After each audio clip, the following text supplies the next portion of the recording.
So what we do is we bring it to them, all right? We don't back down, but just be ready. They're going to come out flying. It's opening night, game 1 of the regular season, featuring one of the oldest hockey rivalries on Earth.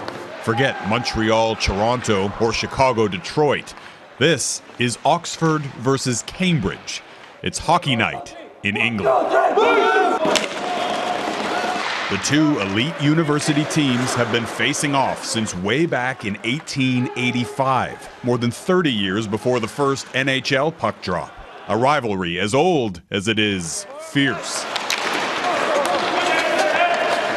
There's a lot of hatred between the two teams. And in addition to their mutual hatred, these players traditionally have something else in common. From 1885 to present, we've had a majority of the team has been Canadians, yes. Canadian Prime Minister Lester B. Pearson once captained the Oxford squad during the 1920s. Other players have included George Stanley, who designed the Canadian flag, and former Bank of Canada Governor Mark Carney. Actually, at varsity, they play the Canadian national anthem and God Save the Queen, and those are the only two national anthems they play.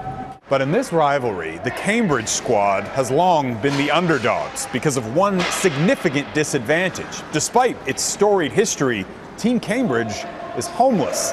It's definitely a shame that we don't have kind of a home rink. Cambridge has never had its own hockey rink. So the players have to bus to borrowed ice, sometimes hours away in the middle of the night. We've had about a third of as much practice on the ice as the Oxford guys have had. It also means Cambridge doesn't enjoy much of a hometown crowd.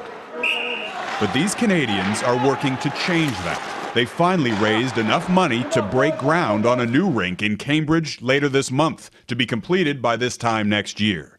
For the first time in more than 130 years, a chance for Cambridge to win a British University championship on home ice.